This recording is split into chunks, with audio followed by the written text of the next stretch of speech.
Go. Right, Edo, here we go. Welcome to another edition of the No Chapter podcast. I'm your host, Stel. I've got Roy and Chris here. Vale.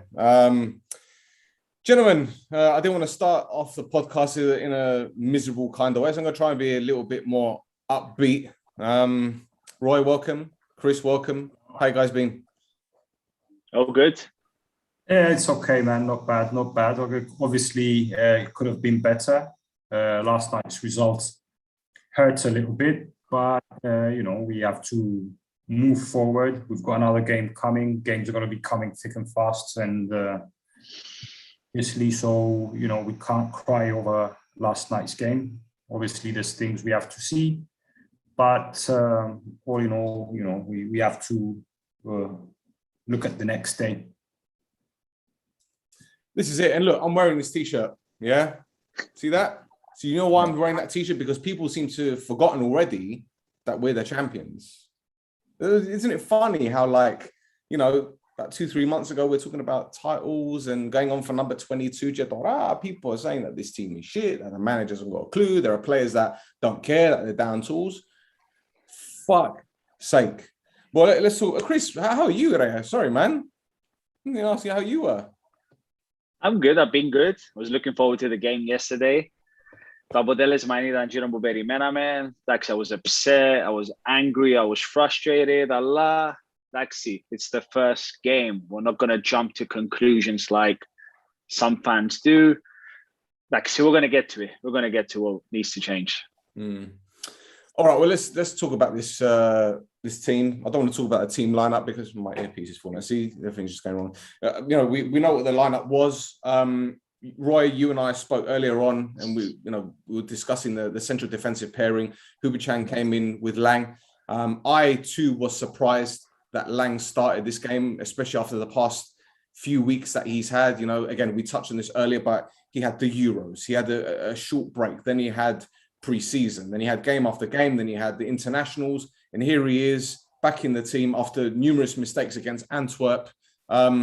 What did you make of the lineup? What did you make of the decision to go 4-4-2 or 4-4-1-1, what it looked like anyway? Okay, basically, I'd like to start by recommending a title for tonight's pod. I think we should call it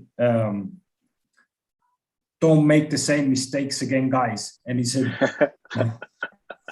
both for the fans, because keep forgetting where we were, and I'd like to ask the fans not to repeat the same mistakes and start bitching and complaining and nagging and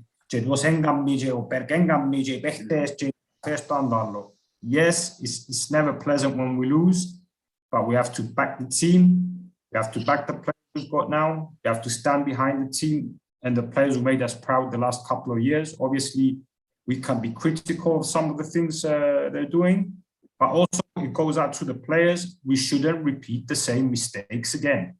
So that's an idea for a title. Now, if you're asking about the lineup, it's as if it's a repetition of what we've been saying since last year. We've been always saying that with Henningberg on the bench, there's no big surprises, even when there's surprises in the team. I expected maybe Lang to stay on the bench for the reasons you explained earlier. I thought Hubo and Pana were probably going to start the game. Zachariu was a small surprise, even though I could understand that, his pace could have been helpful. We had wide men with Zachariu and Johnny, and I could understand the logic behind that decision. But if I can jump onto the game, if there's anything someone wants to add before I talk a little bit about the game. What I saw is AEK the first minutes, and overall in the first half, they tried to push the lines up. They were pressing with 6 men. I think one of the reasons is because Lang and Hubo and Sheu don't feel very comfortable with the ball on their feet, and by this way they wanted to put the pressure with the midfielders and their attackers. they were the ones that showed that they wanted. They were more determined. They were first on the balls. They kept the ball. The clear-cut chances, I think there were 2 each in the first half, but I think AEK were the better team. We looked a bit stale. We looked a bit slow on the transition.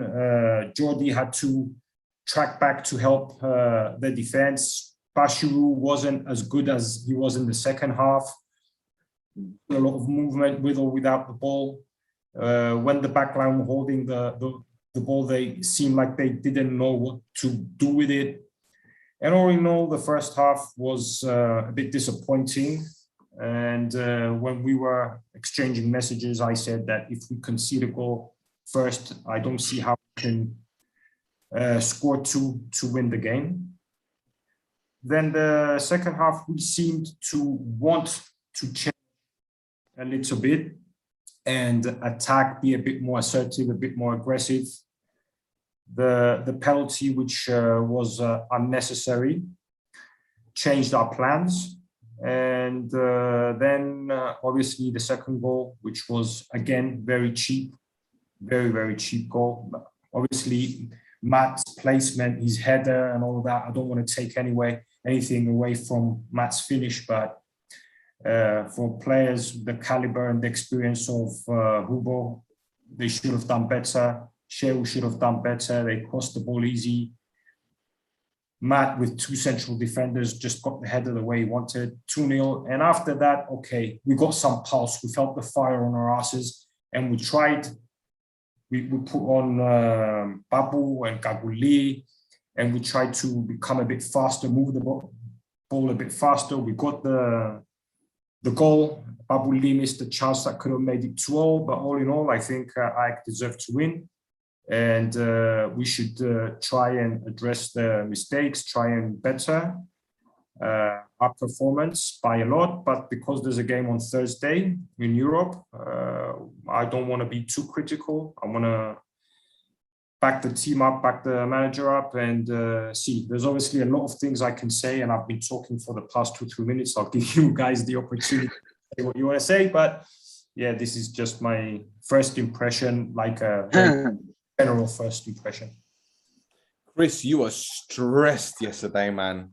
Stressed. Come on, your turn. Stressed is I don't know.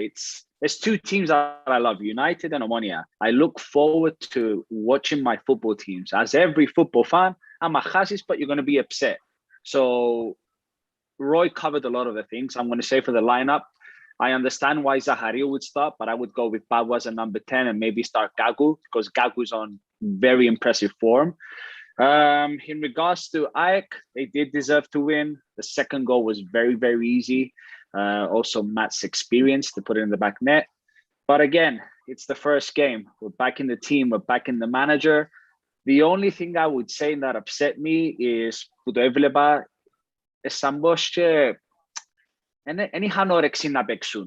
do you have to concede to go after the game? I don't understand that. It's upsetting. I don't know. What do you think, sir? Wow, where do I begin? Well, I don't think we knew what to expect from AEK, in all fairness, because it's a brand new team, practically a brand new team. But the one guarantee is you're always going to get a game against them, regardless of where they are in the league, regardless of how many players they've brought in or they've sold. They've always been a banana skin for us. And that's not pun intended, because they do look like bananas when they're with that kid. With the canaries. But no, listen, they were very compact. They tried to narrow the pitch. So every time we got forward, they narrowed it, whether it be a 5-4-1 or a 4-4-2, they made it very narrow. Matt was dropping deep to help out the midfield. And then they were forcing us to go out wide. And when we were going out wide, they double up. So because they knew that the overlap was there. So they were forcing us to play central, and they were making it more compact. So their movement was brilliant. Defensively, they were fantastic. That every time we put a ball in the box, they dealt with it. They were very physical as well. They didn't let us get onto the ball. As Roy said earlier, 6 men in the press. and then they got men forward in numbers, and they got men back in numbers. Now, our problem was twofold yesterday. And the first problem was defensively. They saw Shehu as a problem.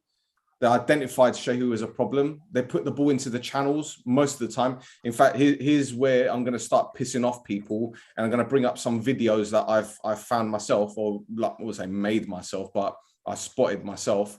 So hang on, let me get this first one up. If this thing will let me do it, it's got a tar. I'll go on the share screen, so you guys can see this, yeah? Yeah. Right, and I can see. So what you will see first of all, right? The ball's played through the middle, right? Central, and look at the overlap. Where the fuck is this thing here? Look at the overlap here, right? This is the goal we need to look at, but Shehu's already looking at the ball. So straight away we've got a problem. Straight away, and like I said, I don't want to shit on Shehu because he's been very good with us, right? He's been a good player for us so far, but we can't ignore the fact that he's out of form. And when the ball's played, there's the overlap. No one's tracking the run. If you see Zaharil, he's left it to Shehu. And straight away, Shehu's beaten. Ball's played into the box and no one is picking him up. And it's just little problems here and there. It's the same issues that we're finding time and time again. That is every team we played against this season, whether it be Dinamo Zagreb, whether it be Antwerp, whether it be Flora, they're always using that channel as an outlet. And we're struggling. Now, I don't know whether it's because Shehu is tired, because he didn't really have a pre-season, did he? Because he had his honeymoon and then he had an extended break and then he came back. So he had a couple of weeks, if that.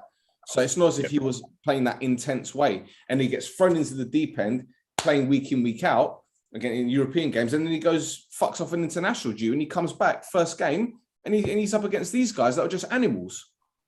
Now, that was the first problem. Right. Oh, sorry. I should say the problem was threefold. The second problem was defensively, the two central defenders. And as you guys are well aware, before the game, in the group chat that we have, I said, before the game, I hope Huberchan doesn't do anything stupid. Right? Did I not say that? Yep. Yeah? Let me bring up the penalty, because I don't know for the life of me what was going on in his head. Let me do this, man. Right. Here we go, right? Now, again, if you take into consideration the games that we've had this season, right? Let's say Anorthosis, the first game of the season, the Super Cup, right? Their goal came effectively from out wide, where we gave, who was it? The right back. I can forget the guy's name, but we gave him acres of space to put the ball in the box. Tandy's on the ball now, right? Look how good he is, for example, delivering the ball. We've seen him time and time again this last season, him popping balls in the box. Look at where Jan is.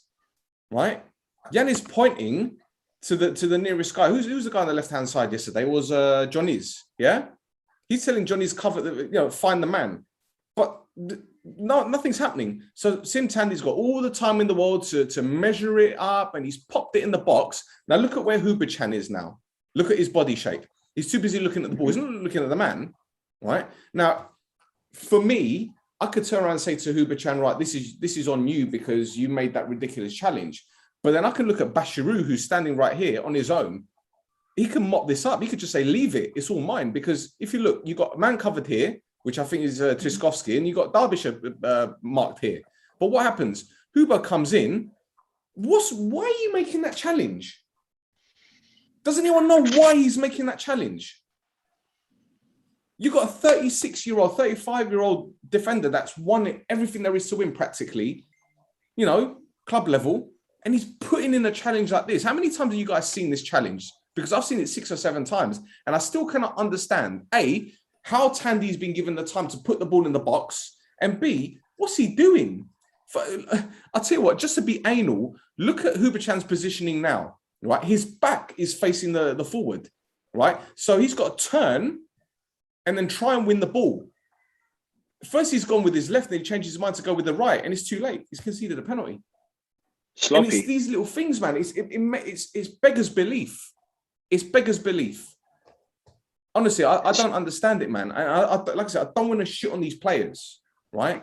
But you should know that as an experienced central defender, you don't be doing that. And then we can talk about Matt's goal, because I can talk about this all fucking day. I'm going to bore you senseless with this one, because this one was just unbelievable.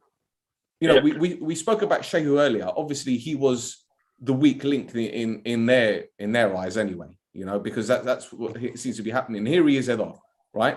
He's all right, he's tight. But look at this one on his own, right? Now, Bashiru is too busy looking at the ball when he should be looking at this guy right here. So the onus is now on Adam Lang. And look at where he's facing. Look at his body shape. He's facing the touchline. He's not facing sideways. He's not facing that way. He's facing the crowd. Why? Why? Does anyone know why? Why is he doing that? I've never seen that before in my life. Why would you be doing that? Right? So here we go. Ball threaded through. Here we go. Now we need to react. Now we need to react. Yeah. But look at this one. This is the other one. This guy right here. Who's that? Where's he making his run? He's making his run there, right? So you got Hubachan should be picking up this man, but look at Jan. Jan's just standing there. And again, these are silly mistakes that we're making left, right, and center, right? Okay, just to be even more anal, right? Ball comes in the box, but did you see what Matt did? Look what Matt did. Yeah, just keep looking at Matt. Let me get this annotate thing just so I can point you out where he is. You can't really see because of the cameras. What about here? Can you see that? Did you see that? You can't see that circle. You see that circle? No, I can see.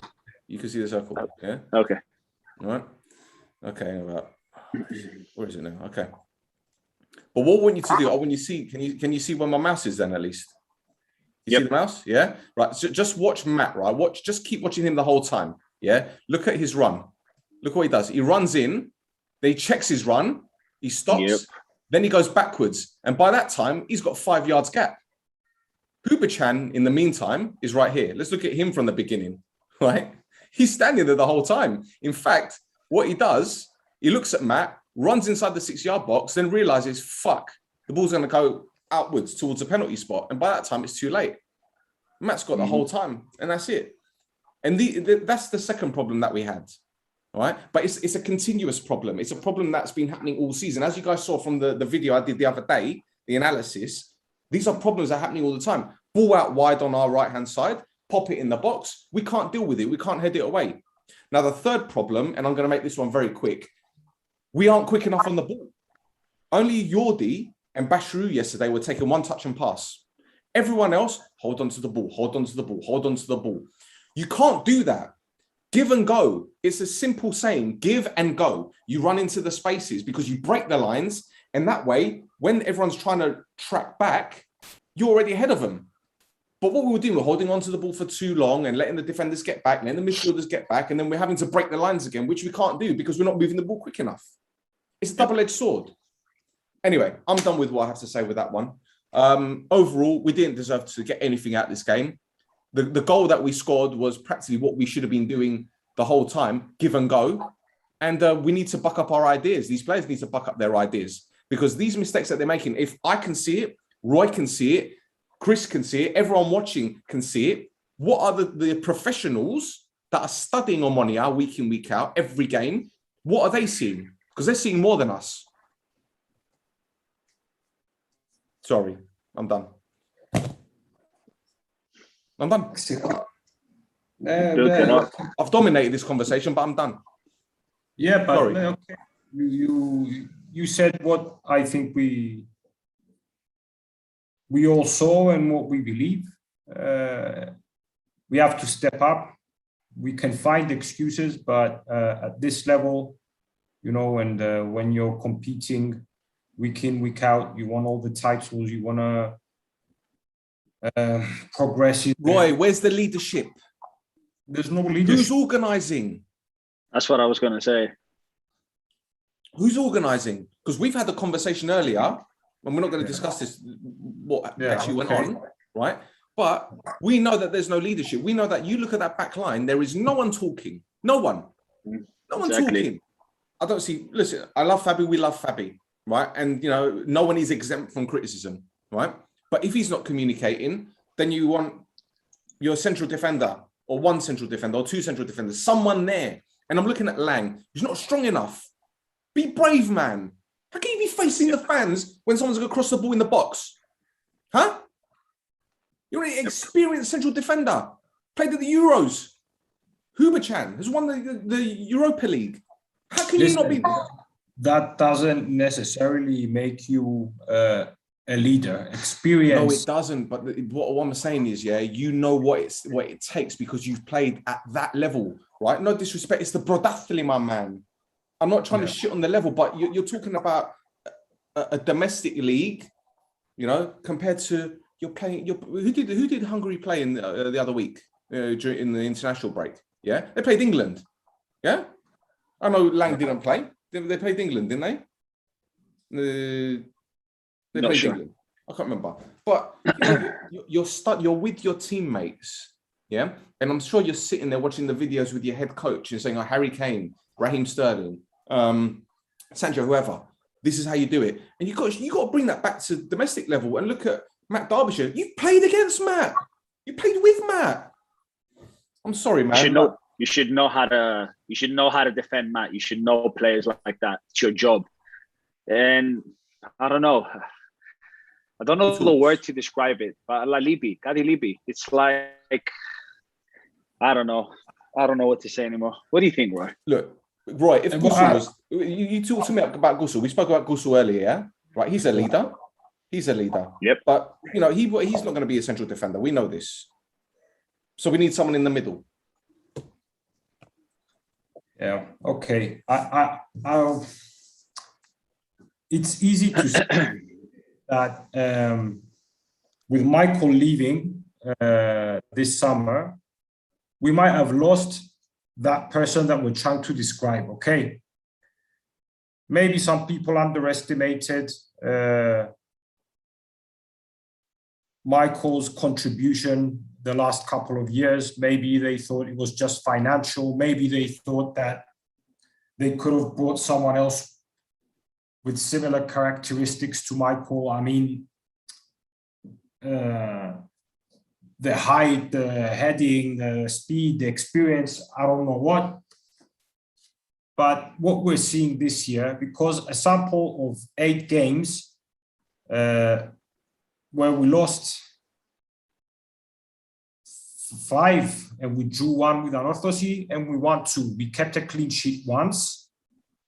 And most of these games, we struggled at times. So it was not only the goals we conceded, it was the chances that were being created. And I said that, okay, there's various ways that you can fix a defensive problem. I always think that fixing the defense is a lot easier than when you have a problem attacking, okay? I think that Gusu is a type of player that cannot be bossed around. So by missing Gusu, even though we had Mix or Jordi or Bashuru, who are different type of players, the more delicate, the more πώς να σου πω ρε φίλε, ο Κούσου είναι να σε βουρά που πίσω όσο πας σε πατήσει χαμέας. Δηλαδή αν του πιάσεις τη μάπα του Κούσου είναι να σε βουρά όλο το γήπεδο. Να σου κάνει σαν μπουκά. He doesn't take the shit. So the midfield absorbed a lot of the pressure from Kusu absorbed a lot of the pressure from the players trying to attack. So by the time it went to the third, defensive third, it was easier for the defense. And they had one person that was coordinating because I play defense. I used to, when I always used to, as a kid, I liked to play up front. And then when I started playing back, because you see the game, okay, and you coordinate. I'm not a strong player. I'm not, but it's what you were saying earlier. Football is I'm not going to say it's a simple, very simple game or someone who's stupid can play it, but it's not very complicated. It's not very complicated. But okay, saying that, yesterday I wanted it more. They had more energy, they had more passion, they had more determination. And on the 50-50s, they were winning. Even when we were passing the ball, sometimes it was half-assed. And it makes you think, and is it lack of communication? Is it some players are out of form? Is it the injuries that, maybe we had something else in mind? Is it the 16 players we had on international duty and we only had 1 or 2 games to play, AEK seemed more coherent. They seemed more compact, even though, okay, they had 5 or 6 players from last year. They signed 19 players, but 5 or 6 of the players that started yesterday were players for like Tandy and Triskovsky and Agoran and Miguel at the back. And they had some core players that started. But we always said that the advantage Omonoia had this year was that we kept the backbone and that we would have an advantage at least at the beginning till the other teams gel. And there were points that AEK seemed that they were the ones that, you know, were playing together for 2 years, not us. Mm-hmm. Couldn't get it together. But you know what? We started the discussion at the beginning trying not to shit on the players and whatever. Yeah.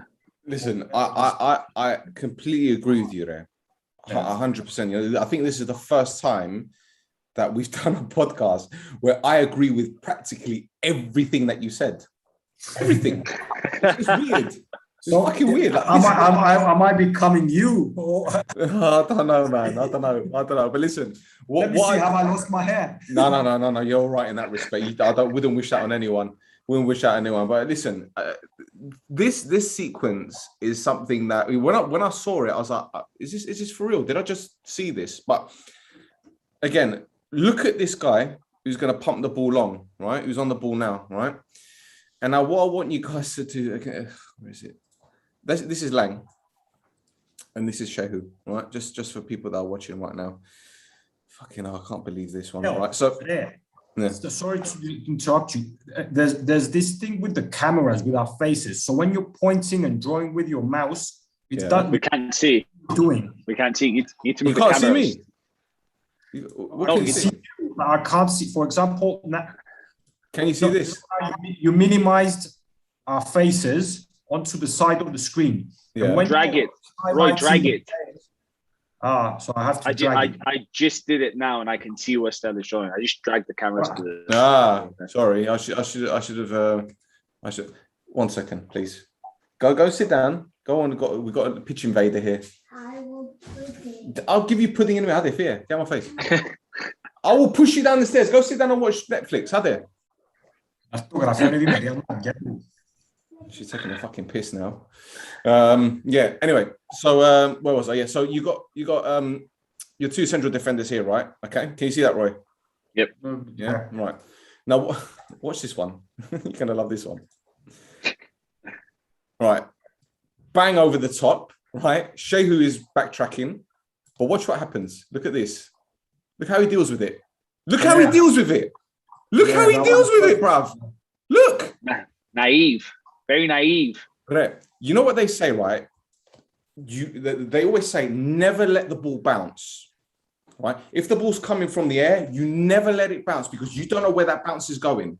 Right? What he does here, he tries to clear it with his feet when heading it is the better option. But he's too scared to go in with his head because you've got the forward there going for the ball. He's too scared, man. Look what he does, man. Yeah, Diomos, you're an experienced defender. Why should you be scared? Put your body into it. What? Bro, I'm not expecting Nemanja Vidic here or Van Dijk or Maldini or fucking, do you know what I mean? I'm expecting a central defender that's not scared to get his head on the ball. Henningberg must be seeing this and he's aged about 10 years. I mean, look at him again, man. I'm sorry. This is unacceptable. What is this? What is this? And this is what I'm saying. These things need to be addressed, okay? They need to be nipped in the bud, right? I'm not saying it cannot change. I'm not saying this is irreparable. This is something that they can change, you know? It's about mentality. It's all about being brave. It's all about using your initiative, being a proper central defender. Like I said, I'm not panicking. I'm not stressed. I'm not like worried. But this needs to be sorted. Roy, last season, how many times was Fabi MVP? 10? 15? Right? Yeah. Most of the games. So Fabi was MVP. Why? Because he saved a lot of opportunities, right? He kept us in the game. And we had the best defense last season. We had 16, 17 clean sheets or something along those lines, right? Now, can you imagine how many MVPs he's going to get this season with this defending? Think about it. I'm not even taking the piss now. Think about it. He got 15 MVPs last season for saving all these shots and keeping us in games. With this defending, I don't know, man. I don't know. I think without trying to blame anyone, I think Lang needs to be dropped. I think we need to get Nicolas back in. I think maybe Berg will try it out, see maybe Nicola is more comfortable with Hubo. I don't know. Same goes for Shehu. He looks strained. Psati right back. You put Psati right back. Panayodu centre back, right centre back with him because they speak the same language. And you put Hubachan on left centre back with Lesiax because they speak the same language. And then you might have some kind of cohesion there. I don't know. Look, we're not on the training pitch. We don't see what happens every day. Okay. And again, I'm pretty sure, listen, we're not analysts. We're not experts. But I'll reiterate what I said. If we can see this, then imagine the teams that we're facing can see it as well. So anyway, I'm banging on too much about it. I'm going to let you guys talk now. Roy, what time do you need to head, mate? Oh, I've got another 15, 20 minutes, but like if nothing else to be said. I mean, like I feel like we didn't create much, but okay, we covered it generally. Do we need more from the midfield? Yep. Yeah, the midfield. I'm not satisfied. You could tell that Jordi got tired second half. He was giving the ball away. Okay, Bashiru was better. His performance the second. I think it was brilliant, to be honest. Second half, he was brilliant. He was fantastic. Yeah, he was very, very good. So, but okay, this is what happens when we say that we need to bring in someone to eventually and gradually be able to take the position of Jordi. But okay, Mix was injured. I don't know if Hamburg could have helped yesterday because I thought that our midfield was very soft yesterday. It was very soft. That's where you need a player like Gusu. Gusu doesn't take any shit. Bulibido Deras. Boss everyone around. You can't boss Gusu, refile. Chance. The thing is, we missed Mix yesterday, and I'll tell you why. Because if you notice in the European games, Mix would play on the left, but then he would tuck inside to support to be like that third central midfielder. And I think that's because we don't have that physical presence. Bashiru isn't that tough tackling ball winner. You know, he's great on the ball. He's like Michael Carrick in the sense that he doesn't have to make slide tackles because he reads the game so well and he can release the ball. But when you're playing against teams like AEK who are very physical, you know, we're going to struggle if we don't have that third person in the middle of the park. And I think that's why Mix played that system in Europe. I don't know. I mean, that's just my. Yeah. 6 games, four games in the pρωτάθλημα και τα δύο ευρωπαϊκά, you're not going to have Mix. So who are you going to have there? Well, this is it. You know, and if you're going to go with Johnny's on the left, he needs to do a lot more work defensively because again, yesterday it was appalling, and even Zaharil was tracking back, but he didn't do enough. But him, I can give a blind because he's only just come. You know, he still needs to get used. But you know, Johnny's has had enough time on that left hand side with Lesiax behind him. So you know, I don't know. But again, this is something that obviously they've spoken about. In the video analysis, they've probably seen the videos today and they've probably pointed out everything that we've done and then some. But this can't go on. This can't go on because, you know, last season was phenomenal defensively. Absolutely brilliant. You know, teams were huffing and puffing and they just couldn't get past us. And all right, some of the games were a little bit lucky, like AEK at home, you know, and even away to some extent, the game that we won 3-0, the first 15 minutes, they bossed us. But we can't keep giving teams time on the ball. We can't keep allowing them to hit the ball long into the channel, knowing that Shehu is going to be a problem. And again, I don't want to shit on him, and I don't like shitting on the other players, you know, because they've been outstanding for us. But you're looking at 3 international players in the back line. You know, it's not as if they haven't kicked the ball before. They've played in major tournaments. I don't know. Yeah. Επειδή είπαμε στην αρχή είπαμε ότι okay, we're not going to shit on the team. I think these 40 minutes, all we've been doing is shit on the team. Did you see anything good last night? Is there something that makes you confident, or did you see something that we can build on for the games to come? What do you expect from? Obviously, I don't know playing against on Thursday, but you change something? What would you do? Was there something that you liked, Chris? I only enjoyed the goal, the 1-2 touch. That's the only thing I enjoyed. I'm sorry, but any of that positives, it was very, very flat. Any handball, the passion. But more passion, να μπούμε στο ύπεδο, να τους φάουν, να παίξουμε to win. I play mini football and I'm competitive. I want to kill everyone. I hate losing. Εχθές δεν το είδα τούτον. Παίζα για να παίζω σαν πως δεν ήταν 3-0. And then when we went 2-0 down, εξυπνήσαν. Yeah, but you know what? I get what you're saying, but the thing is, you'll notice a pattern. I'm sure we spoke about this yesterday. You'll notice a pattern in the first half of these derby games. We always tend to play in second gear anyway. It's almost as if we're feeling at the opponent like it's a boxing match and say to them, right, come at us and see what you got. Because second half, we step it up. But I'm not saying that we played well first half. We didn't. But I think we're not giving enough credit to AEK, because I think AEK played a very, very good game. They got their homework right.